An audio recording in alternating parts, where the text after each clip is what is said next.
அஸ்ஸலாமு அலைக்கும் வரஹ்மத்துல்லாஹி வபரகாத்துஹு. அல்ஹம்துலில்லாஹி ரப்பில் ஆலமீன். வஸ்ஸலாத்து வஸ்ஸலாம் அலா அஸ்ரஃபில் அம்பியாஇ முர்சலீன் நபியனா முஹம்மத் வ ஆலிஹி வ ஸஹ்பிஹி அஜ்மஈன். அம்மா பாத். கண்ணியத்துக்குரிய எல்லாம் வல்ல அல்லாஹு ஜல்லசானு தாலாவின் நல்லடியார்களே, அன்பிக்கினிய சகோதர சகோதரிகளே, உங்கள் அனைவரின் மீதும் ஏக இறைவனின் சாந்தியும் சமாதானமும் என்றென்றும் நிலவ பிரார்த்திப்பதோடு நான் சங்கை அப்துல் அஜீஸ். அல்லாஹ்வுடைய அருளால் அனைவரும் மிக நலமாக இருப்பீர்கள் என்று நம்புகிறேன். அல்ஹம்துலில்லாஹ். எல்லா புகழும் அல்லாஹ்வுக்கே.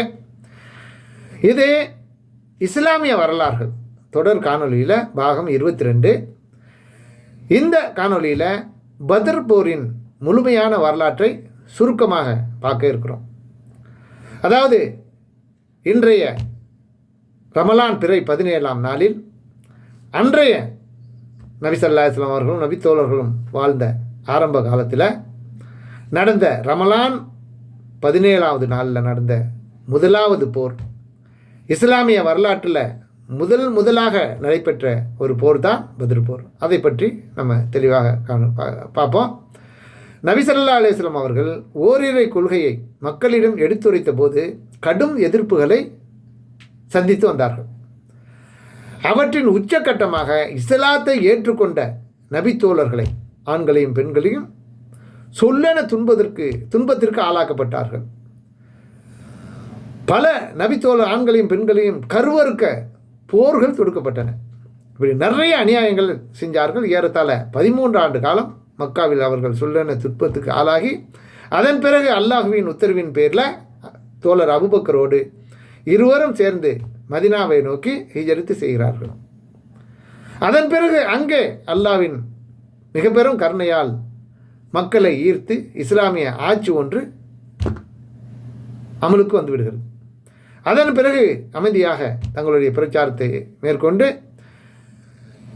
இஸ்லாமியராகிய அன்சாரிகளும் முஹாஜிர்களும் இஸ்லாத்தை பின்பற்றி கொண்டிருக்கிறார்கள். அவர்களுக்கென்று மதினாவில் தலைமையமாக கொண்டு ஒரு ஆட்சி ஆரம்பித்து விடுகிறது.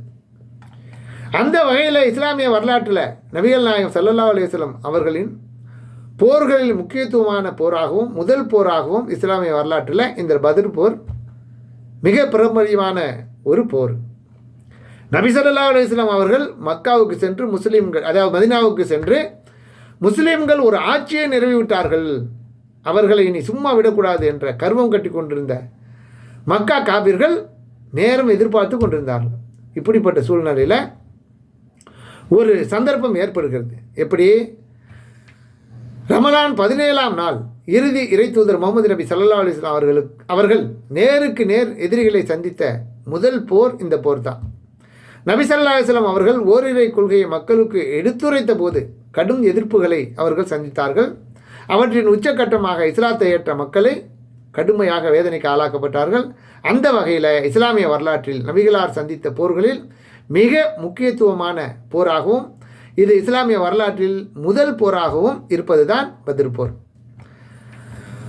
பத்ர் போர் வெற்றி குறித்த முன்னறிவிப்பு ஒன்றை அல்லாஹ் ரப்புல் ஆலமீன் திருமறை குர்ஆனில் சொல்லி காட்டுறான். 8வது அத்தியாயம் 7வது வசனத்தில். அதாவது, அபு சுபியான் தலைமையில் வரும் வியாபார கூட்டம், அபு ஜஹலின் தலைமையில் வரும் படையினர் ஆகிய 2 கூட்டங்களில் ஏதேனும் ஒரு கூட்டத்தை வெற்றி கொள்ளும் வாய்ப்பு உங்களுக்கு உண்டு என்று அல்லாஹ் வாக்குறுதியை அளித்திருக்கிறான். அதை நினைவு கூறும் வசனம் தான் இது. அதாவது ஆயுத பாணிகளாக இல்லாத வெறும் வியாபார கூட்டம் கிடைக்க வேண்டுமென நீங்கள் விரும்பினீர்கள். ஆயுதம் தெரித்து சண்டைலாம் போட வேண்டாம், இவங்க ஒரு 50-60 பேர் தான், பொருளும் நிறையா இருக்குது, அப்போ இவங்கள்ட்ட நம்ம சண்டை போட்டு அதை எடுத்தால் நமக்கு உதவியாக இருக்கும் அப்படின்னு அவங்க விரும்புகிறார்கள். ஏன்னா, ஆனால் அல்லாஹ் தன் திருவாக்குகளால் சத்தியத்தை நிலைநாட்டவும் காபீர்களை வேறறுக்கவுமே நாடுகிறான். அல்லாஹ் நாடியது அந்த மக்காவிலேருந்து வரக்கூடிய மக்களோட போர் புரிவது தான். இது சம்பந்தமாக தான் இந்த வசனம் 8வது அத்தியாயம் 7வது வசனம் கூறுகிறது. அப்போ இதை கொஞ்சம் கூடுதலாக நம்ம முதல்ல அறிந்து கொள்ளணும். அதாவது இந்த வசனம் எதை பற்றி குறிப்பிடுகிறது அப்படிங்கிறத தெளிவாக நம்ம புரிந்து கொள்வோம். நபிகள் நாயகம் ஸல்லல்லாஹு அலைஹி வஸல்லம் அவர்கள் மதீனாவில் ஆட்சியை நிறுவிய பின்னால் மக்காவை சேர்ந்த வணிக கூட்டத்தினர் நபிகள் நாயகம் ஸல்லல்லாஹு அலைஹி வஸல்லம் அவர்களின் ஆளுமைக்கு உட்பட்ட பகுதிகளில் அந்த வழியாக பயணம் செய்து வருகிறார்கள். இப்படி அனுமதியின்றி நுழைகின்ற அந்த கூட்டத்திற்கு தடை விதிக்க வேண்டும் என்று விரும்புகிறார்கள். அதாவது நமது நாட்டை பாதுகாக்கும் பொறுப்பை ஏற்றிருந்த நபிகள் நாயகம் ஸல்லல்லாஹு அலைஹி வஸல்லம் அவர்கள் அந்நிய நாட்டவர் நமது நாட்டுக்குள் அத்துமீறி பிரவேசிப்பதை, அங்கே வருவதை தடுத்தே ஆக வேண்டும் என்று திட்டமிடுகிறார்கள். குறிப்பாக முஸ்லீம்கள் உடைமைகளை பறித்து கொண்டு தங்களுடைய ஊரை விட்டே விரட்டி அடித்த அந்த மக்காவாசிகள் தமது நாட்டுக்குள் அத்துமீறி நுழைவதை விடக்கூடாது, தடுத்தே ஆக வேண்டும் என்று நினைக்கிறார்கள். நாட்டின் மீது அக்கறையுள்ள எந்த ஒரு தலைவரும் செய்வது போலவே தமது நாட்டுக்குள் அத்துமீறி நுழைபவர்களை தடுத்து நிறுத்தவும், அவர்கள் கொண்டு வரும் பொருட்களை பறிமுதல் செய்யவும் ஆணை பிறப்பிக்கிறார்கள். இந்த நிலையில்தான் மக்காவின் முக்கிய பிரமுகருமான அபு சுஃபியான் தலைமையில் ஒரு வணிக கூட்டம் அதிகமான சரக்குகளுடன் தமது நாட்டுக்குள் புகுந்து பயணித்து கொண்டிருக்கிறார்கள் என்ற ஒரு செய்தி நபிகள் நாயகம் ஸல்லல்லாஹு அலைஹி வஸல்லம் அவர்களுக்கு, அந்த நாட்டின் மதீனாவின் ஆட்சியாளருக்கு கிடைக்கிறது. எனவே அவர்களை வழிமறித்து அவர்களின் பொருட்களை பறிமுதல் செய்வதாக தமது தலைமையில் நபிகள் நாயகம் ஸல்லல்லாஹு அலைஹி வஸல்லம் அவர்கள் படை திரட்டி செல்கிறார்கள். அவங்க அதிகமான பேர், இவங்கள்ட்ட இருக்கிற அன்றைய தினத்தில் உள்ள மக்கள் வெறும் 312 பேர் தான். இவர்களை படை திரட்டுகிறார்கள். எப்படி? நபிகள் நாயகம் ஸல்லல்லாஹு அலைஹி வஸல்லம் அவர்கள் வணிக கூட்டத்தின் வர்த்தக பொருட்களை பறிமுதல் செய்ய வரும் செய்தி வணிக கூட்டத்தின் தலைவரான அபு சுஃபியானுக்கு தெரிந்து விடுகிறது. உடனே அபு சுஃபியான் தம்மையும் தமது வர்த்தக பொருட்களையும் காப்பாற்ற படையெடுத்து வருமாறு மக்கத்து காவியர்களுக்கு தகவல் அனுப்பிவிடுகிறார். இந்த தகவலுக்கு பின் மக்காவிலிருந்து சுமார் 1000க்கும் மேற்பட்ட பேர்களை கொண்ட பெரும் படை மதீனாவை நோக்கி புறப்பட்டு வந்து கொண்டிருக்கிறது. ஆக வர்த்தக கூட்டத்தை வழிமறித்து பறிமுதல் செய்வதா அல்லது எதிர்த்து வரும் எதிரிகளுடன் போர் செய்வதா என்ற குழப்பமான நிலை நபித்தோழர்களுக்கு ஏற்பட்டது. வணிக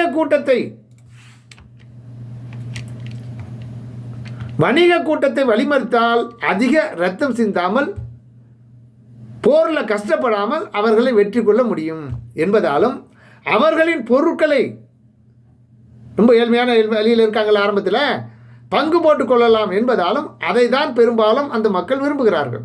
நபித்தோழர்கள் எதிரிகளின் படையில் 1/3 பங்கு என்ற அளவிலேயே தங்கள் படைபலம் இருந்ததால் போரை விட வணிக கூட்டத்தை வழிமறிப்பதிலேயே அவர்கள் அதிகமாக அக்கறை காட்டினார்கள்.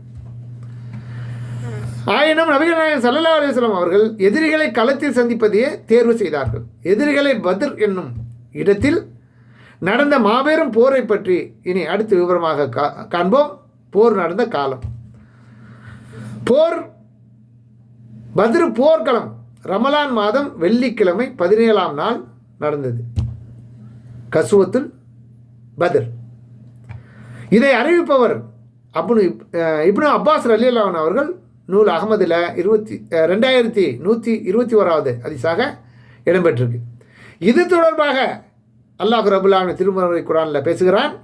முகமதே, உம்மை நமது இறைவன் மீது வீட்டிலிருந்த, அதாவது முகமதே, உம்மை உமது இறைவன் உமது வீட்டிலிருந்து உண்மையுடன் வெளியேற்றிய போது வேறு அறுத்தது போலவே நம்பிக்கை கொண்டோரில் ஒரு சாரார் போரை வெறுத்தார்கள்.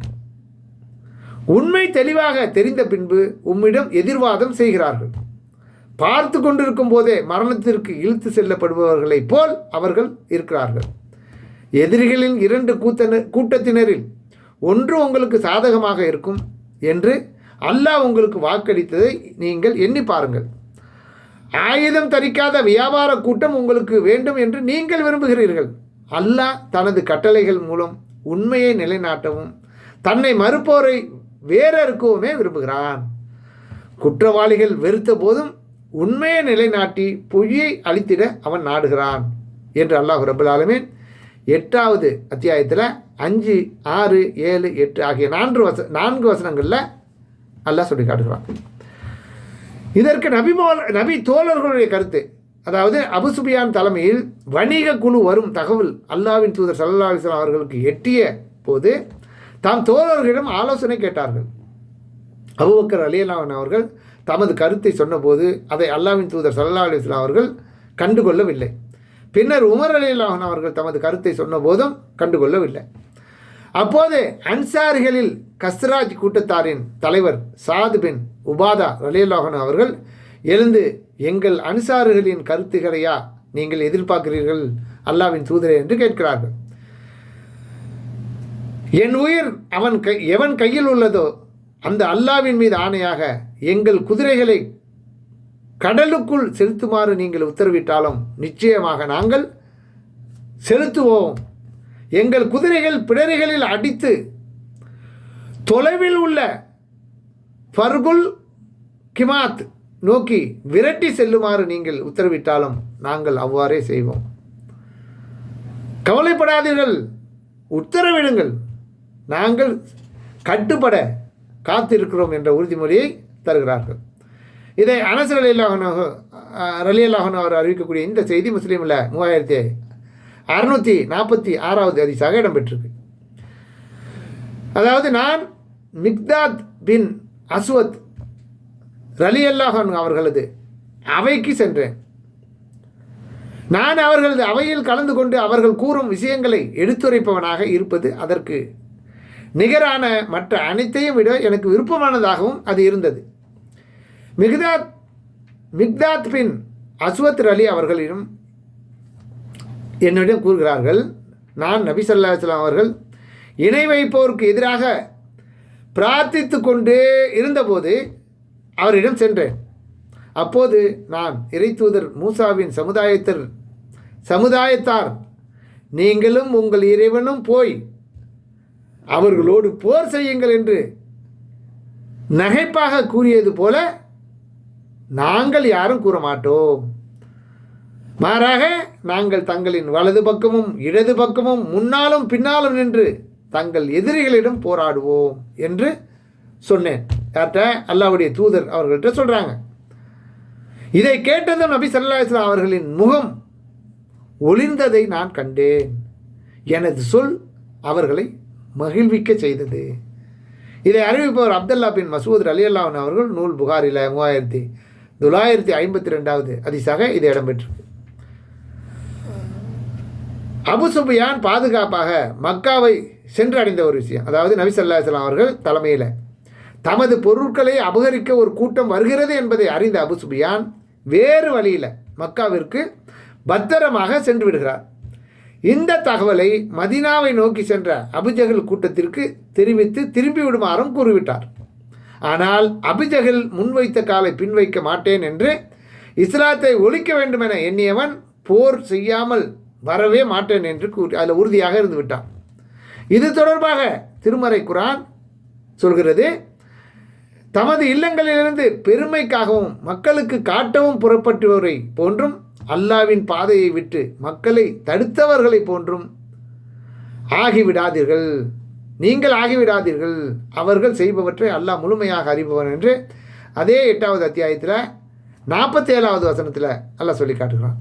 இனி பத்ரை நோக்கி, அதாவது நபி ஸல்லல்லாஹு அலைஹி வஸல்லம் அவர்கள், அதாவது அபு ஜஹல் கூட்டத்தினர் போர் செய்ய வருகிறார்கள் என்பதை அறிந்த நபி ஸல்லல்லாஹு அலைஹி வஸல்லம் அவர்களும் போருக்குரிய ஏற்பாடுகளை செய்கிறார்கள். அதாவது அபு சுஃபியான் போயிட்டாரு. இப்போ இந்த செய்தி அவர்கள் படை திரட்டி வரக்கூடிய செய்தி கிடைச்ச உடனே நபி ஸல்லல்லாஹு அலைஹி வஸல்லம் அவர்களும் போருக்கான இதுகளை செய்கிறாங்க. அல்லாஹ்வின் தூதர் ஸல்லல்லாஹு அலைஹி வஸல்லம் அவர்கள் மக்களை புறப்பட செய்தார்கள். மக்கள் புறப்பட்டு சென்று பத்ர் எனும் இடத்திலே தங்கினார்கள். அப்போது அவர்களிடம் குறைசியரின் தண்ணீர் சுமக்கும் ஒட்டக குலாம் ஒன்று வந்தது. அவர்களில் பனுல் ஹஜ்ஜாஜ் குலத்தாரின் கருப்பு அடிமை ஒருவனும் இருந்தான். நபித்தோழர்கள் அவனை பிடித்து கொண்டார்கள். அவனிடம் அபு சுஃபியானை பற்றியும் அவனுடைய சக பயணிகள் பற்றியும் விசாரித்தார்கள். அவன் அபு சுஃபியானை பற்றி எனக்கு எதுவும் தெரியாது, ஆனால் இதோ அபு ஜஹல், உத்பா, சைபா, உமையா பின் கலப் ஆகியோர் உங்களை நோக்கி படை திரட்டி வந்து கொண்டிருக்கிறார்கள் என்று அவன் சொன்னான். அவன் இவ்வாறு சொன்னதும் அவன் பொய் சொல்வதாக எண்ணிக்கொண்டு அவனை நபித்தோழர்கள் அடித்தார்கள்.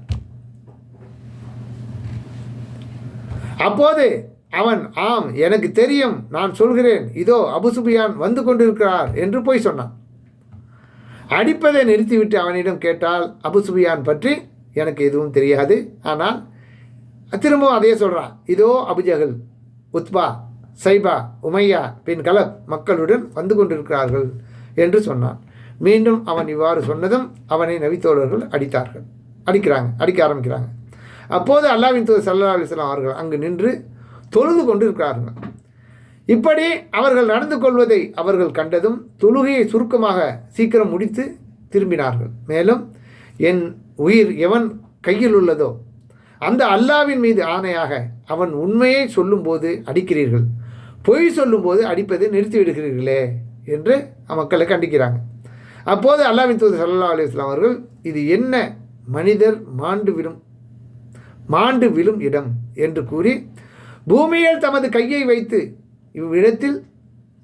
இந்த இடத்தில் என்று காட்டினார்கள். அல்லாஹ்வின் தூதர் ஸல்லல்லாஹு அலைஹி வஸல்லம் அவர்கள் கை வைத்து காட்டிய இடத்தை விட்டு அவர்கள் எவரும் தள்ளி விழவில்லை, சரியாக அதே இடத்தில் போரில் மாண்டு கிடந்தார்கள் என்பதை அனஸ் ரலியல்லாஹு அன்ஹு அவர்கள் அறிவிக்கக்கூடிய செய்தி முஸ்லீமில் 3646வது ஹதீஸாக இடம்பெற்றிருக்கு. பத்ர் போரில் கலந்து கொண்டவர்களின் எண்ணிக்கை, அதாவது முஸ்லீம் தரப்பில் 300க்கும் சற்று கூடுதலான நபர்களும், அவர்கள் இணை வைப்பாளர்கள் தரப்பில் 1000த்திற்கும் மேற்பட்டவர்கள் கலந்து கொண்டார்கள். 60க்கும் சற்று கூடுதலான முஹாஜிர்களும் 240க்கும் சற்று கூடுதலான அன்சாரிகளும், ஏறத்தாழ 250க்கும் மேற்பட்டவர்கள் அன்சாரிகள் அதில் இருந்திருக்காங்க. பத்ர் போரில் 313 பேர் இருந்தார்கள் என்றும் இன்னொரு செய்தியில் இப்னு அப்பாஸ் அறிவிக்கக்கூடிய செய்தி அகமதில் 2121வது ஹதீஸாக இடம்பெற்றது. 310க்கும் சற்று கூடுதலாக இருந்த பத்ர் போர் வீரர்களின் எண்ணிக்கை தாலூத் அவர்களுடன், அதாவது முன்றைய சமூகத்தில் தாவூத் அலைஹிஸ்ஸலாம் அவங்களுடைய அந்த வரலாறு வரும்ல, அதில் உள்ள அவங்க தாலூத், அதில் உள்ளவர் தாலூத் அவர்களுடன் ஆற்றை கடந்து சென்ற அவர்களுடைய தோழர்களின் எண்ணிக்கையே ஆகும். இறை நம்பிக்கையாளர்களை தவிர வேறு எவரும் அவர்களுடன் ஆற்றை கடக்கவில்லை என்று நாங்கள் பேசிக்கொள்வது வழக்கம். இது பரா ரலியல்லாஹு அன்ஹு அவர் அறிவிக்கக்கூடிய செய்தி புகாரில் 3959 இடம்பெற்றிருக்கு. பரா பின் ஆசிப் ரலியல்லாஹு அன்ஹு அவர்கள் கூறுகிறார்கள், நானும் இப்னு உமர் ரலியல்லாஹு அன்ஹு அவர்களும் பத்ர் போரின் போது மிக சிறுவர்களாக கருதப்பட்டோம். பத்ர் போரில் 60க்கும் சற்று கூடுதலான முஹாஜிர்களும் 240க்கும் சற்று கூடுதலான அன்சாரிகளும் இருந்தார்கள். அந்த எண்ணிக்கையை சொல்கிறாங்க. இது புகாரில் 3956வது ஹதீஸாக இடம்பெற்றிருக்கு. பத்ர் போரில் பிடிப்பட்ட ஒரு குறைசியிடம் நபி ஸல்லல்லாஹு அலைஹி வஸல்லம் அவர்கள் எத்தனை பேர் உள்ளார்கள் என்று, உங்களில் எத்தனை பேர் வந்தீங்க அப்படின்னு கேட்குறாங்க. அல்லாஹ்வின் மீது ஆணையாக அவர்கள் அதிக நபர்களை வீரமிக்கவர்களாக இருந்தனர் என்று அவர் கூறுகிறார். எத்தனை நபர்னு சொல்லலை, அதிகமாக இருக்கிறார். அவர்கள் எத்தனை நபர்கள் என்று மீண்டும் கேட்டு முயற்சித்த போது அவர் எண்ணிக்கை கூற மறுத்துவிட்டார். எத்தனை ஒட்டகங்களை அவர்கள் அறுக்கிறார்கள் என்று நபி ஸல்லல்லாஹு அலைஹி வஸல்லம் அவர்கள் கேட்டார்கள். அதற்கு அவர் ஒரு நாளைக்கு 10 ஒட்டகங்களை அறுக்கிறார்கள் என்று பதிலளித்தார். அப்படியானால் 100 நபர்களுக்கு ஒரு ஒட்டகம் என்று கணக்கின்படி 1000 நபர்கள் என்று நபி ஸல்லல்லாஹு அலைஹி வஸல்லம் அவர்கள் கூறுகிறார்கள். இது அகமதில் 904வது ஹதீஸாக இடம்பெற்றது. அல்லாஹ்வின் தூதர் ஸல்லல்லாஹு அலைஹி வஸல்லம் அவர்கள் பத்ர் போர் நாளில் எதிரிகளான இணை வைப்பாளர்கள் எண்ணிக்கை 1000 பேராக இருப்பதையும், முஸ்லீம்களான தம் தோழர்கள் 319 பேராக இருப்பதையும் காண்கிறார்கள். இது உமர் ரலியல்லாஹு அன்ஹு இருக்கக்கூடிய செய்தி முஸ்லீமில் 3621வது ஹதீஸாக இடம்பெற்றிருக்கு. மேலும் வாகனங்கள் சம்பந்தமாக இணை வைப்பாளர்களிடம் இருந்த அளவுக்கு வாகன வசதிகள் நபிகளாரிடம் இருக்கவில்லை. ஒரு நபருக்கு ஒரு ஒட்டகம் என்ற அளவுக்கு கூட வாகனங்கள் இருக்கல. 3 நபர்களுக்கு ஒரு ஒட்டகம் என்ற அளவுக்கே அவர்களிடம் வாகனங்கள் இருந்தது. ஏன்னா வாகனம்னா ஒட்டகம் தான் அன்றைய காலத்தில். எனவே 3 நபர்களுக்கு ஒரு ஒட்டகம் வழங்கப்பட்டது. குறிப்பிட்ட தூரம் வரலையும் 2 நபர்கள் ஒட்டகத்தில் அமர்ந்து வருவார்கள். பின்னர் ஒருவர் இறங்குவார். ஒருத்தர் நடந்து வந்துக்கிட்டு இருப்பார். நடந்து வந்தவர் ஏறிக்கொள்வார். இப்படி முறை வைத்து பத்ரை நோக்கி பயணம் செய்தார்கள். நாங்கள் பத்ர் நாளன்று 3 நபர்கள் ஒரு ஒட்டகத்தில் பயணித்தோம். அபு லுபாபா, அலி ரலியல்லாஹு அன்ஹு அவர்கள், இவங்க 2 பேரும் சேர்த்து நபி ஸல்லல்லாஹு அலைஹி வஸல்லம் அவர்கள் 3 பேர். அப்போது அந்த 2 பேரும், அல்லாஹ்வின் தூதரே, நாங்கள் உங்களுக்காக விட்டு தருகிறோம், நாங்கள் நடந்து வரோம், நீங்கள் ஒட்டகத்தில் வாங்க, அமர்ந்து கொள்ளுங்கள் என்கிறார்கள். அதுக்கு நபி ஸல்லல்லாஹு அலைஹி வஸல்லம் அவர்கள், நீங்கள் இருவரும் என்னை விட வலிமை வாய்ந்தவர்களும் அல்ல, உங்களை விட நான் வலிமையாளர், நான் உங்களை விட நன்மை பெறுவதில் தேவையற்றனாகவும் இல்லை, நானும் அல்லாஹ்விடம் அதிகமான நன்மைகளை எதிர்பார்க்குறேன் அப்படின்னு சொல்லி அதை ஏற்றுக்கல. என்ன முறை என்ன சரியாக இருக்கணும் அப்படின்ட்டாங்க. அதுலேயும் சரியான சமநீதியை பின்பற்றியவர்கள் நபி ஸல்லல்லாஹு அலைஹி வஸல்லம். இது அப்துல்லா பின் மசூத் ரலியல்லாஹு அன்ஹு அறிவிக்கக்கூடிய செய்தி நூல் அஹ்மதில் 3706வது ஹதீஸாக இடம்பெற்றிருக்கு. பத்ர் போர் அன்று மிக்தாத் ரலியல்லாஹு அன்ஹு அவர்களை தவிர வேறு யாரும் குதிரை வீரராக இல்லை என்று அலி ரலியல்லாஹு அன்ஹு அவர்கள் அறிவிக்கக்கூடிய செய்தி அகமதில் 973வது ஹதீஸாக இடம்பெற்றிருக்கு. பத்ர் போர் நடப்பதற்கு முந்தைய இரவில் ஒரு காட்சி, அதாவது முஸ்லீம்களின் எண்ணிக்கை குறைவாகவும் எதிரிகளின் எண்ணிக்கை அதிகமாகவும் இருந்ததால் அன்றைய இரவு அழுது இறைவனிடம் நபி ஸல்லல்லாஹு அலைஹி வஸல்லம் அவர்கள் பிரார்த்தனை செய்கிறார்கள். அப்போது அல்லாஹ்வின் தூதர் ஸல்லல்லாஹு அலைஹி வஸல்லம் அவர்கள் தொழுகையின் திசையான கிப்லாவை முன்னோக்கி தம் கரங்களை நீட்டி தம் இறைவனை உரத்த குரலில் அழைத்து பிரார்த்திக்கிறார்கள். இறைவா, எனக்கு நீ அளித்த வாக்குறுதியை நிறைவேற்றுவாயாக, இறைவா, எனக்கு அளித்த வாக்குறுதியை வழங்குவாயாக, இறைவா, இஸ்லாமியர்களில் இந்த குழுவினரை நீ அழித்து விட்டால் இந்த பூமியில் உன்னை மட்டுமே வழிபட இனி வேற யாரும் இருக்க மாட்டார்கள் என்று தம் கரங்களை நீட்டி கிப்லாவை முன்னோக்கி இறைவனிடம் பிரார்த்திக்க கொண்டிருந்தார்கள். எந்த அளவுக்கு என்றால் கைகளை உயர்த்தியதால் அவர்களுடைய தோள்களிலிருந்து அவர்களின் மேல் துண்டு நழுவி கீழே விழுந்துவிட்டது. அந்த அளவுக்கு கைகளை உயர்த்தி அல்லாஹ்விடம் பிரார்த்திக்கிறார்கள். அப்போது அவர்களிடம் அபூபக்கர் ரலியல்லாஹு அன்ஹு அவர்கள் வந்து அந்த துண்டை எடுத்து அவர்களின் தோள்களின் மீது போட்டுவிட்டு பின்னாளில் இருந்து அவர்களை கட்டி அணைத்து கொண்டு, அல்லாஹ்வின் தூதரே, உங்கள் இறைவனிடம் வேண்டியது போதும், அவன் உங்களுக்கு அளித்த வாக்குறுதியை நிச்சயமாக நிறைவேற்றுவான், நிறுத்துங்கள் என்று ஆறுதல் கூறுறாங்க. இது முஸ்லீமில் 3621வது ஹதீஸாக இடம்பெறுது. நபி ஸல்லல்லாஹு அலைஹி வஸல்லம் அவர்கள் பத்ர் போரின் போது தமது கூடாரம் ஒன்றில் இருந்தபடி, இறைவா, எங்களுக்கு வெற்றி அளிப்பதாக நீ கொடுத்துள்ள உன் உறுதிமொழியையும் உன் வாக்குறுதியையும் நிறைவேற்றி தரும்படி உன்னிடம் நான் கோருகிறேன். இறைவா, இந்த விசுவாசிகளை அழிக்க நீ நினைத்தால் உன்னை மட்டுமே வழிபடுவோர் இனி வேறு ஒருபோதும் உலகில் இருக்கப் போவதில்லை என்றும் பிரார்த்தித்து கொண்டே இருந்தார்கள். அப்போது அபூபக்கர் ரலியல்லாஹு அன்ஹு அவர்கள் நபி ஸல்லல்லாஹு அலைஹி வஸல்லம் அவரது கையை பிடித்து கொண்டு, போதும் அல்லாஹ்வின் தூதரே, தாங்கள் இறைவனிடம் தாங்கள் நிறையாகவே மன்றாடி விட்டீர்கள், அது போதும். அப்போது நபி ஸல்லல்லாஹு அலைஹி வஸல்லம் அவர்கள் கவச உடையில் இருந்தார்கள். பிறகு இந்த இறை நிராகரிப்பாளர் குழுவினர் அதிவிரைவில் தோற்கடிக்கப்பட்டு புறங்காட்டி ஓடுவார்கள்.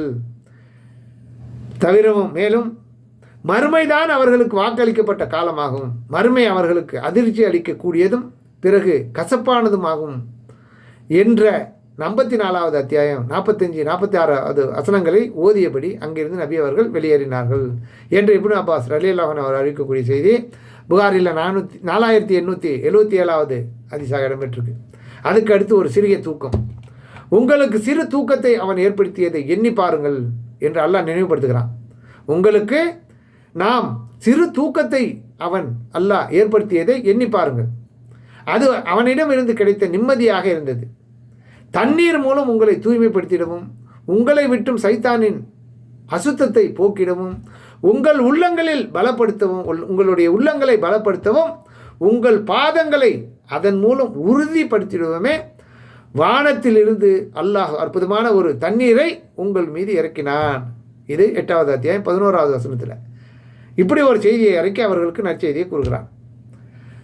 நபி ஸல்லல்லாஹு அலைஹி வஸல்லம் அவர்களை தவிர மற்றவர்கள் உறங்கிக் கொண்டிருந்தார்கள். நபி ஸல்லல்லாஹு அலைஹி வஸல்லம் அவர்கள் மரத்தின் அடியில் அழுது கொண்டு காலை வரை தொழுது கொண்டே இருந்தார்கள் என்று அலி ரலியல்லாஹு அன்ஹு அவர்கள் அறிவிக்கக்கூடிய செய்தி அகமதில் 973வது ஹதீஸாக இடம்பெற்று. அடுத்து பத்ர் போர்க்காலத்தில் நேருக்கு நேரான ஒரு காட்சி.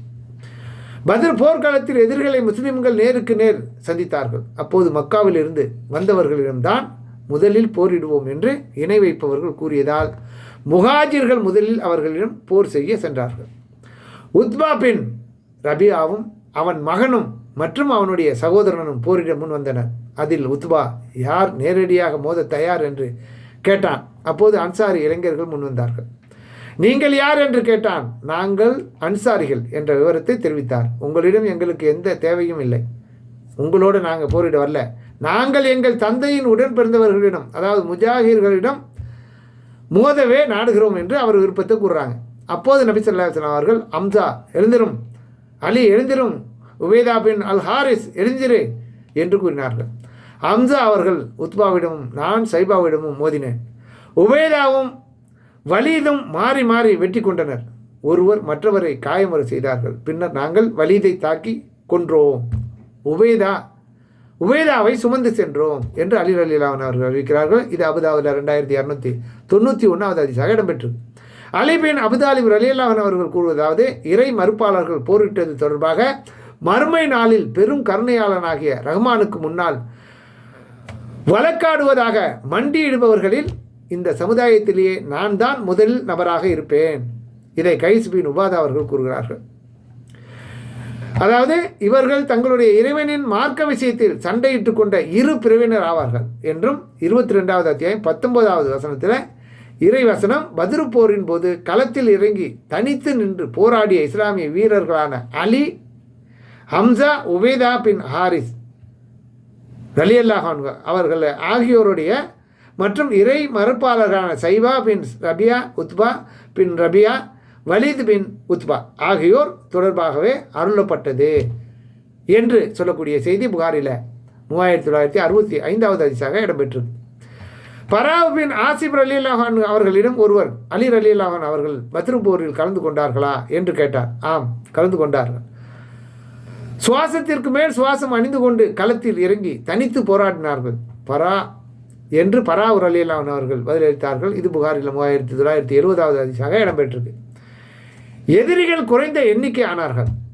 எதிரிகளிடம் வீரத்தோடும் தன்னம்பிக்கையோடும் போர் செய்ய வேண்டும் என்பதற்காக அல்லாஹ் எதிரிகளின் எண்ணிக்கை குறைவாக தெரியும்படி ஆக்கி காட்டினான். நீங்கள் களத்தில் சந்தித்து கொண்ட போது, இதை பற்றி அல்லாஹ் 8வது அத்தியாயம் 44வது வசனத்தில் சொல்லி காட்டுறான், நீங்கள் நேருக்கு நேராக களத்தில் சந்தித்து கொண்ட போது உங்கள் கண்களுக்கு அவர்களை குறைத்த எண்ணிக்கை உடையவராகவும் அவர்களின் கண்களுக்கு உங்களை குறைந்த எண்ணிக்கையினராகவும் காட்டியதை எண்ணி பாருங்கள். செய்யப்பட வேண்டிய காரியத்தை அல்லாஹ் செய்வதாக இது போன்று காட்டினான். காரியங்கள் அல்லாஹ்விடமே கொண்டு செல்லப்படும் என்று அல்லாஹ் கூறுகிறான். அடுத்து அன்பு எய்து சண்டை தொடருது. எப்படி? பத்ரு போரின் போது நாங்கள் குறைசிகளுக்கு எதிராகவும் குறைசிகள் எங்களுக்கு எதிராகவும் போர் வியூகம் அமைத்து அணிவகுத்து நின்ற போது நபி ஸல்லல்லாஹு அலைஹி வஸல்லம் அவர்கள், குறைசிகள் உங்களை நெருங்கினால் நீங்கள் அம்புகளை பயன்படுத்துங்கள் என்று கூறினார்கள். இதை அபு உசைத் ரலியல்லாஹு அன்ஹு அவர்கள் கூறக்கூடிய செய்தி புகாரில் 2900 இடம்பெற்றிருக்கு. மேலும் சுபேர் ரலியல்லாஹு அன்ஹு அவர்களுக்கு ஏற்பட்ட காயங்கள், அதாவது உருவா பின் சுபேர் அவர்கள் கூறியதாவது, என் தந்தை சுபேர் ரலியல்லாஹு அன்ஹு அவர்களிடம் நபித்தோழர்கள் எர்முக் போரின் போது நீங்கள் பைசாந்தியா இணை வைப்போர் மீது தாக்குதல் நடத்த மாட்டீர்களா? நாங்களும் உங்களோடு சேர்ந்து தாக்குதல் நடத்துவோமே என்று கேட்டார். ஆகவே சுபேர் ரலியல்லாஹு அன்ஹு அவர்கள் இணை வைப்போர் மீது தாக்குதல் தொடுத்தார்கள். இணை வைப்பவர்கள் சுபேர் ரலியல்லாஹு அன்ஹு அவர்களுடைய தோளின் மீது 2 முறை வெட்டினார்கள். அவ்விரண்டுக்கும் இடையே பத்ரு போரில் சுபேர் ரலியல்லாஹு அன்ஹு அவர்களுக்கு ஏற்படுத்தப்பட்ட இன்னொரு காயம் இருந்தது. நான் சிறுவனாக இருந்தபோது அந்த காயங்களால் ஏற்பட்ட துளை போன்ற வடுக்கிடையே என் விரல்களை நுழைத்து விளையாடி வந்தேன் என்று கூறுகிறார்கள். இது புகாரில் 3721வது ஹதீஸாக இடம்பெற்றது. மேலும் அல்லாஹ் ரப்புல் ஆலமீன் அற்புதமான வானவர்களின் உதவி. இணை வைப்பாளர்களை தோற்கடிக்க அல்லாஹ் வானத்திலிருந்து வானவர்களை இறக்கி உதவி புரிந்தான். வானவர்கள் எதிரிகளை கடுமையாக தாக்கி இறுதியில் முஸ்லிம்களுக்கு வெற்றியை பெற்று தந்தனர். நீங்கள் உங்கள் இறைவனிடம் உதவி தேடிய போது உங்களுக்கு பின்னால் அணிவகுக்கும் 1000 வானவர்களின் மூலம் நான் உங்களுக்கு உதவுபவன் என்று உங்களுக்கு பதிலளித்தேன் என்று அல்லாஹ் ரப்பல் ஆலமீன் ஞாபகம் ஊட்டுறான். 8வது அத்தியாயத்தில் 9வது வசனத்தில் இப்னு அப்பாஸ் ரலியல்லாஹு அன்ஹு அவர்கள் கூறுவதாவது, பத்ரு போரின் போது நபி ஸல்லல்லாஹு அலைஹி வஸல்லம் அவர்கள் இதோ ஜுப்ரீல் போர் தளவாடங்களுடன் தமது குதிரையின் தலையை அதன் கடிவாளத்தை பிடித்து கொண்டிருக்கிறார் என்று தம்முடைய நபித்தோழர்களுக்கு அறிவிக்கிறார்கள். இதையும் இப்னு அப்பாஸ் அறிவிக்கிறார்கள். புகாரில் 3995வது ஹதீஸாக இது இடம்பெற்றிருக்கு. மேலும் இப்னு அப்பாஸ் ரலியல்லாஹு அன்ஹு அவர்கள் கூறுகிறார்கள், அன்றைய தினத்தில் முஸ்லிம்கள் ஒருவர் தமக்கு முன் சென்று கொண்டிருந்த இணை வைப்பாளர்களில் ஒருவரை விரட்டி சென்று கொண்டிருந்தார்கள். அப்போது தமக்கு மேலே சாட்டையை சுழற்றி அடிக்கும் சத்தத்தையும் ஒரு குதிரை வீரர் ஹைஸும் முன்னேறி செல் என்று கூறியதையும் செவியுற்றார். ஒரு குதிரை வீரர் ஹைஸுடைய பேரை சொல்லி முன்னேறி செல்லு அப்படின்னு வானவர்கள் சொல்லக்கூடிய அந்த ஒரு சத்தத்தை செவியுற்றா சொல்கிறார். அந்த அவங்களுடைய சாட்டைகளை வீசி என்ன போர் புரியக்கூடிய அந்த சத்தத்தையும் செவியுற்றதா சொல்கிறார். உடனே தமக்கு முன்னால் சென்று கொண்டிருந்த அந்த இணை வைப்பாளர் மல்லாந்து விழுந்து கிடப்பதை கண்டார். அந்த இணை வைப்பாளரின் அருகில் சென்று அவர் பார்த்தபோது அவனது மூக்கில் காயம் ஏற்பட்டிருப்பதையும் சாட்டையால் அடிபட்டிருப்பது போல் அவனது முகம் கிழிந்து முகமெல்லாம் பச்சையாக கன்றி போயிருப்பதையும் கண்டார்கள். உடனே அந்த அன்சாரி அல்லாஹ்வின் தூதர் ஸல்லல்லாஹு அலைஹி வஸல்லம் அவர்களிடம் வந்து அதை பற்றி தெரிவித்தார்கள். அல்லாஹ்வின் தூதர் ஸல்லல்லாஹு அலைஹி வஸல்லம் அவர்கள், நீர் சொன்னது உண்மையே, இது 3வது வானிலிருந்து இறங்கிய வானவர்களின் உதவியாகும் என்று கூறுகிறார்கள். முஸ்லீம்கள் அன்றைய தினத்தில் இணை வைப்பாளர்களில் 70 பேரை கொன்றார்கள் என்பது 70 பேரை கொன்றார்கள், 70 பேரை சிறைப்பிடித்தார்கள் என்றும் முஸ்லீமில் 3621வது ஹதீஸாக இடம்பெற்றது. மேலும் அபூ ஜஹிலை கொன்ற 2 இளைஞர்கள் சம்பந்தமாக, இஸ்லாத்தின் முதல் எதிரியாக இருந்த அபூ ஜஹிலை அன்சாரி தோழர்களான 2 இளைஞர்களே கொன்றார்கள். இந்த இளைஞர்கள் இதற்கு முன்னர் அபூ ஜஹிலை பார்த்தது கூட கிடையாது. பத்ரு போரின் போது நான் படை அணியில் நின்று கொண்டிருந்த நேரத்தில், பத்ரு போரின் போது படை அணியரின் அருகில் இருந்து கொண்டிருந்த நேரத்தில் எனது வலது பக்கமும் இடது பக்கமும் நான் பார்த்தேன். என் அருகே 2 பக்கங்களிலும் இளம் வயதுடைய 2 அன்சாரி சிறுவர்கள் நின்று கொண்டிருந்தார்கள். அவர்களை விட பெரிய வயதுடையவர்களுக்கிடையே நான் இருந்திருக்க கூடாதா என்று நான் ஆசைப்பட்டேன். என்ன சின்ன பசங்களை வந்து நம்ம கூட நிற்கிறாங்களேன்னு. அவர்களில் ஒருவர் என்னை நோக்கி கண் சாடை செய்து, என் பெரிய தந்தையே, நீங்கள் அபூ ஜஹிலை அறிவீர்களா என்று கேட்டார். நான் ஆம் அறிவேனே, உனக்கு அவனிடம் என்ன வேலை, அதை ஏன் கேட்குறேன்னு கேட்குறாங்க. அதற்கு அச்சிறுவர், அவன் அல்லாஹுவின் தூதர் ஸல்லல்லாஹு அலைஹி வஸல்லம் அவர்களை திட்டுகிறான் என்று எனக்கு நான் கேள்விப்பட்டிருக்கேன். என் உயிரை தன் கையில் வசம் வைத்திருக்கும் மீது அல்லாஹ்வின் மீது சத்தியமாக நான் அவனை பார்த்தால் எங்களில் எவர் விரைவில் மரணிக்க வேண்டியுள்ளதோ அவர், அதாவது எங்கள் இருவரில் ஒருவர் மரணிக்கும் வரை அவனது உடலை எனது உடல் பிரியாது அவனுடன் போரிட்டு கொண்டே இருப்பேன் என்று அந்த சிறுவர்கள் கூறுகிறத என்ன கேட்டு அப்படியே உயர்ந்து போனார்களாம், அதிசயித்து போயிட்டாங்க.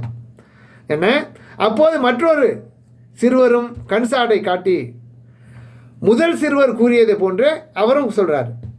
அப்போ சிறிது நேரம்தான் அதுக்குள்ளே கழிஞ்சது. அதற்குள் அபூ ஜஹில் மக்களிடையே சுற்றி வருவதை கண்டு, இதோ நீங்கள் எதிர்பார்த்த உங்கள் ஆசாமி, இவன்தான் அபூ ஜஹில் என்று கூறினேன். உடனே இருவரும் தங்களுடைய வாட்களை எடுத்துக்கொண்டு போட்டி போட்டபடி அவர்களை நோக்கி சென்று அவனை வெட்டி கொன்று விட்டார்கள். யார? மகா பாவியான அபூ ஜஹிலை. பிறகு அல்லாஹ்வின் தூதர் ஸல்லல்லாஹு அலைஹி வஸல்லம் அவர்களிடம் சென்று அபூ ஜஹிலை கொன்றுவிட்ட இந்த செய்தியை தெரிவித்தார்கள். நபி ஸல்லல்லாஹு அலைஹி வஸல்லம் அவர்கள், உங்களில் யார் அவனை கொன்றது என்று கேட்டார்கள். அவர்களில் ஒவ்வொருவரும் நான் தான் அவனை கொன்றேன் என்று பதிலளித்தார்கள்.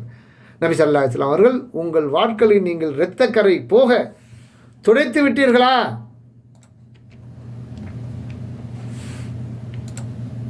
என்று கேட்டார்கள். இருவரும் இல்லை அல்லாஹ்வின் தூதரே என்று பதிலளித்தார்கள். நபி ஸல்லல்லாஹு அலைஹி வஸல்லம் அவர்கள் வாட்கள் 2ஐயும் நன்கு பார்த்துவிட்டு, நீங்கள் இருவருமே அவனை கொண்டிருக்கிறீர்கள் அங்கிறத ஊர்ஜிதப்படுத்துகிறாங்க. முஆது பின் அம்ருடைய வாளில் ஆழமான இரத்தக்கரை தென்படுவதால் அபூ ஜஹலுடைய உடலில் இருந்து எடுத்த பொருட்கள் முஆது பின் அம்ரு பின் ஜமூஹிக்கு உரியவு என்று கூறினார்கள். இவங்களுக்கு தான் அவங்ககிட்டேருந்து எடுத்த பொருட்களை கொடுக்கணும் என்ற முடிவு எடுக்கிறாங்க.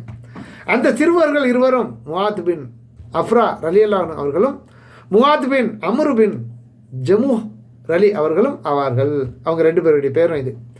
இதை அறிவிப்பவர் அப்துர் ரஹ்மான் பின் அவுப் ரலியல்லாஹு அவர்கள் நூல் புகாரில் 3141 ஆகிய ஹதீஸ்களில் இடம்பெற்று. பத்ரு போர் நடந்த நாளில் அபூ ஜஹில் என்ன ஆனான் என்று பார்த்து வருபவர் யார் என்று நபி ஸல்லல்லாஹு அலைஹி வஸல்லம் அவர்கள் கேட்டார்கள்.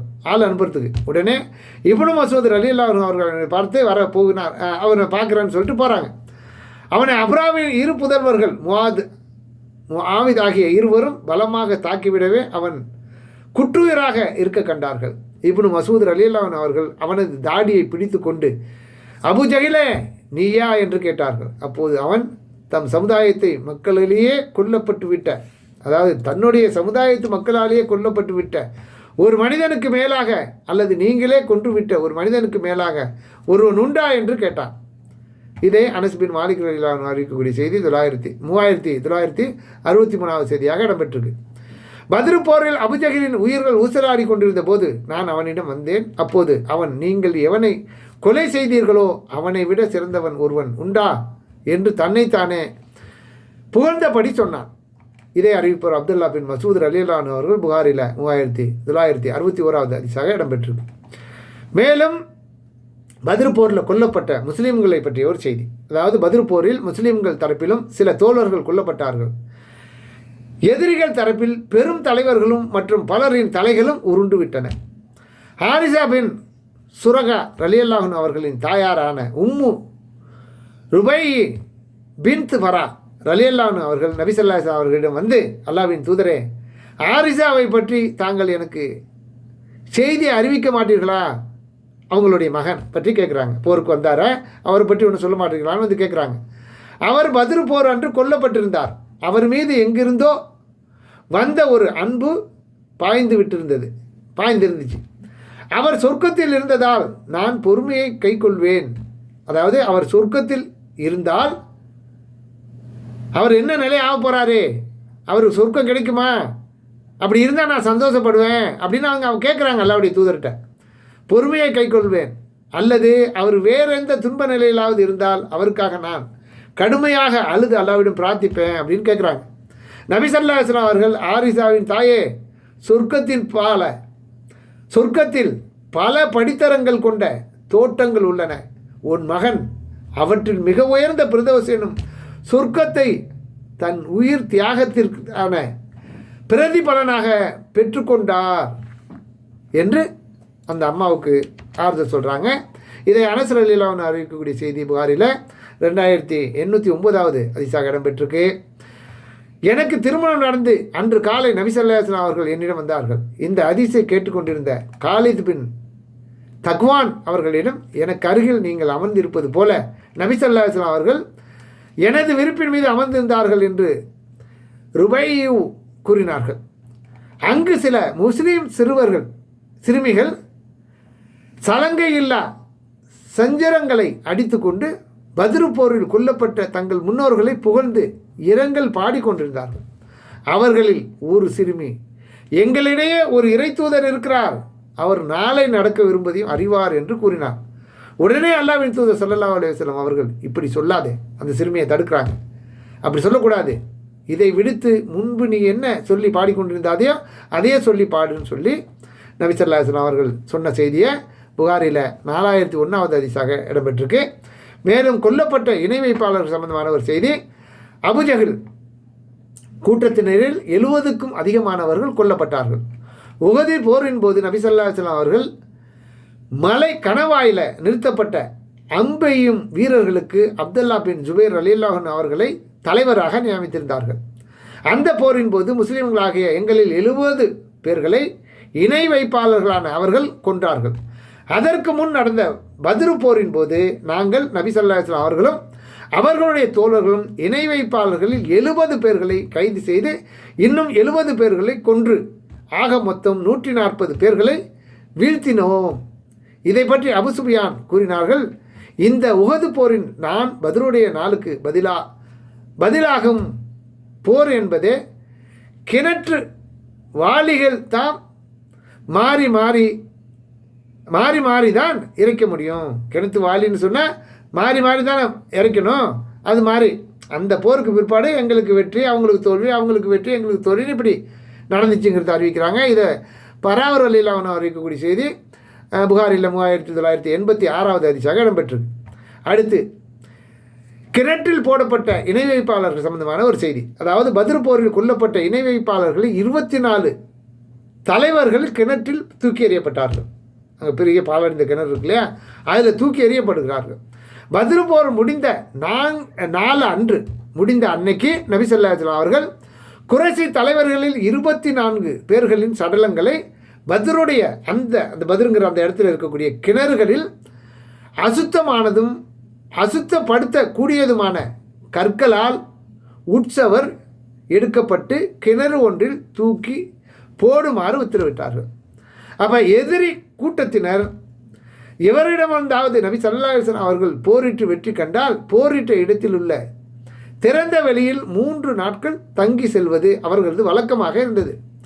பத்ரு முடிந்த 3ஆம் நாள் தம்முடைய வாகனமான ஒட்டகத்தின் மீது அதன் சிவிங்களையை ஏற்றி கட்டுமாறு நபி ஸல்லல்லாஹு அலைஹி வஸல்லம் அவர்கள் உத்தரவிட்டார்கள்.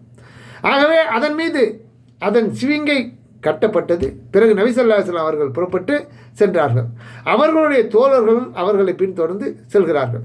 நபி ஸல்லல்லாஹு அலைஹி வஸல்லம் அவர்கள் ஏதோ தமது தேவை ஒன்றிற்காகவே செல்கிறார்கள் என்ற நாங்கள் நினைத்தோம். இறுதியில் அந்த குறைசி தலைவர் போடப்பட்டிருந்த கிணற்றில் அருகில் நபி அவர்கள் நின்றார்கள். தலைவர்கள் அந்த கிணற்று எதில் தூக்கி போட்டாங்களோ அங்கே நிற்கிறாங்க.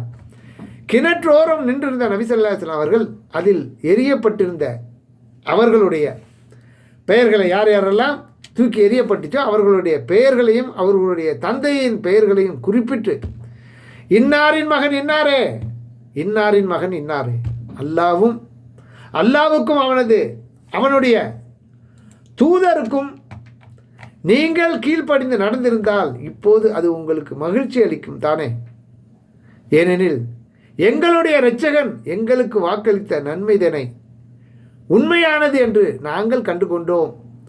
உங்களுக்கு உங்களுடைய இரட்சகன் வாக்களித்த தண்டனையை உண்மையானது தான் என்று நீங்கள் கண்டுகொண்டீர்களா என்று அந்த கிணத்தை பார்த்து கூறுகிறார்கள். உடனே அருகில் இருந்த உமர் ரலியல்லாஹு அன்ஹு அவர்கள் அல்லாஹ்வின் தூதரே, உயிரற்ற சடலங்களிடமா பேசுகிறீர்கள் என்று கேட்டார்.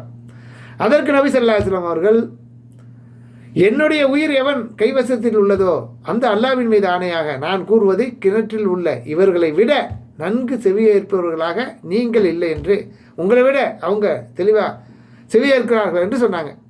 அபூதல்ஹார் ரலியல்லாஹு அன்ஹு அறிவிக்கக்கூடிய இந்த செய்தி புகாரில் 3706வது ஹதீஸாக இடம்பெற்றிருக்கு. உர்வா பின் ஜுபைர் ரலியல்லாஹு அன்ஹு அவர்கள் மேலும் கூறுகிறார்கள், குடும்பத்தினர் ஒப்பாரி வைத்து அழுவதால் மண்ணறையில் இருக்கும் அவர்களின் உறவினரான இறந்தவர் வேதனை செய்யப்படுகிறார் என்று நபி ஸல்லல்லாஹு அலைஹி வஸல்லம் அவர்கள் சொன்னதாக இப்னு உமர் ரலியல்லாஹு அன்ஹு அவர்கள் கூறுகிறார்கள் என்று ஆயிஷா ரலியல்லாஹு அன்ஹா தெரிவிக்கப்பட்ட அந்த சமயத்தில் ஆயிஷா ரலியல்லாஹு அன்ஹா அவர்கள் நபி ஸல்லல்லாஹு அலைஹி வஸல்லம் அவர்கள் அப்படி சொல்லவில்லை.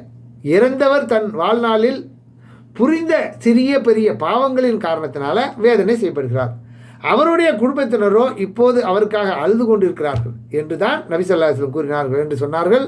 மேலும் ஆயிஷா ரலியல்லாஹு அன்ஹா அவர்கள் கூறுகிறார்கள், இது எப்படி இருக்கிறது என்றால் குறைசி தலைவர்களான இணை வைப்பாளர்களை பத்ரில் கொல்லப்பட்டு எரியப்பட்டிருந்த கிணற்றுக்கு அருகில் நின்று கொண்டு அவர்களை பார்த்து நபி ஸல்லல்லாஹு அலைஹி வஸல்லம் அவர்கள் ஏதோ பேசினார்கள். அப்போது நபி ஸல்லல்லாஹு அலைஹி வஸல்லம் அவர்களிடம் உயிரற்ற சடலங்களிடமா பேசுகிறீர்கள் என்று உமர் ரலியல்லாஹு அன்ஹு அவர்கள் கேட்டபோது நான் கூறுவதை அவர்கள் செவியேற்கிறார்கள் என்று நபி ஸல்லல்லாஹு அலைஹி வஸல்லம் அவர்கள் பதிலளித்ததாக இப்னு உமர் கூறியது போன்றது தான் இதுவும்.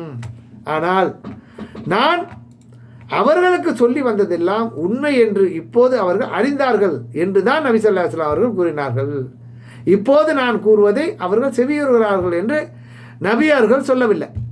பிறகு இறந்தவர்கள் நாம் பேசுவதை செவியேற்பதில்லை என்று தமது கூற்றுக்கு சான்றாக அன்னை ஆயிஷா ரலியல்லாஹு அன்ஹா அவர்கள் பின்வரும் திருமறை வசனத்தை ஓதினார்கள். நபியே, இறந்தவர்களை உங்களால் செவியேற்க செய்ய முடியாது. 27வது அத்தியாயம் 80வது வசனம். நபியே, மன்னர்களில் இருப்பவர்களை உங்களால் செவியேற்க செய்ய முடியாது என்று 35வது அத்தியாயம் 22வது வசனத்தில். மேலும் நரகத்தில் அவர்கள் தங்களின் இருப்பிடங்களில் ஒதுங்கும் போது இந்த நிலை ஏற்படும் என்று ஆயிஷா ரலியல்லாஹு அன்ஹா அவர்கள் விளக்கி கூறக்கூடிய செய்தி புகாரில் 39, 78, 39, 79, அதாவது 3978, 3979 ஆகிய ஹதீஸ்களில் இடம்பெற்றிருக்கு. மேலும் இறுதியாக பத்ரு போரில் முஸ்லிம்கள் வெற்றியடைந்த நிலையில் சுமார் 70 நபர்கள் கைதிகளாக பிடிபட்டனர். அவர்கள் என்ன செய்வது என்று நபி ஸல்லல்லாஹு அலைஹி வஸல்லம் அவர்கள் நபி தோழர்களிடம் ஆலோசனை செய்தார்கள். அதற்கு முன் நடந்த பத்ரு போரின் போது நபி ஸல்லல்லாஹு அலைஹி வஸல்லம் அவர்களும் அவர்களுடைய தோழர்களும் இணை வைப்பவர்களில் 70 பேர்களை கைது செய்து இன்னும் 70 பேர்களை கொன்று ஆக மொத்தம் 140 பேர்களை வீழ்த்தினார்கள். இதை பற்றி அபு சுஃபியான் கூறினார்கள், இந்த உஹது போரின் நான் இது ஏற்கனவே சொல்லியிருக்க அந்த செய்தி, அதை விட்டுருவோம். அடுத்து ஆலோசனை. முஸ்லீம்கள் எதிரிகளை சிறைப்பிடித்த போது அல்லாஹ்வின் தூதர் ஸல்லல்லாஹு அலைஹி வஸல்லம் அவர்கள் அபூபக்கர் ரலியல்லாஹு அன்ஹு அவர்களிடம் உமர் ரலியல்லாஹு அன்ஹு அவர்களிடம் இந்த கேள்விகள் விஷயத்தில் நீங்கள் என்ன கருதுகிறீர்கள், இவர்களை என்ன செய்யலாம் என்று ஆலோசனை கேட்டார்கள். அபூபக்கர் ரலியல்லாஹு அன்ஹு அவர்கள் அல்லாஹ்வின் தூதரே, எதிரிகளிலும் அவர்கள் நம் தந்தையின் சகோதரர் புதல்வர்களே, நம் குலத்தார்களே, அவர்களிடம் இருந்து ஏதேனும் பிணை தொகைகளை பெற்றுக்கொள்ளுங்கள், அது இறை மறுப்பாளர்களுக்கு எதிரான பலமாக நமக்கு அமையும், அவர்களுக்கு அல்லாஹ் இஸ்லாத்திற்கு வழிகாட்டக்கூடும், இவ்வாறே நான் கருதுகிறேன் என்று கூறினார்கள். பிறகு அல்லாஹ்வின் தூதர் ஸல்லல்லாஹு அலைஹி வஸல்லம் அவர்கள் நீங்கள் என்ன கருதுகிறீர்கள் என்று உமர் ரலியல்லாஹு அன்ஹு அவர்கள் கேட்டார்கள். உமர் ரலியல்லாஹு அன்ஹு அவர்கள் இல்லை, அல்லாஹ்வின் தூதர் மீது ஆணையாக இவ்வாறு செய்யாதீர்கள், அல்லாஹ்வின் தூதரே, எனது கருத்து அபூபக்கர் அவர்களின் கருத்தை போன்றது அல்ல, மாறாக அவர்களை எங்களிடம் ஒப்படைத்து விடுங்கள், அவர்களின் கழுத்துக்களை நாங்கள் துண்டித்து விடுகிறோம், அக்கீலை அலி அவர்களிடம் ஒப்படைத்து விடுங்கள், அவரது கழுத்தை அவர் துண்டிக்கட்டும், உமர் அலி அவர்கள் தம் குலத்தாரில் ஒருவரின் பெயரை குறிப்பிட்டு இன்ன மனிதரை என்னிடம் ஒப்படையுங்கள், நான் அவரது கழுத்தை துண்டிக்கிறேன் என்று கூறுகிறார்கள்.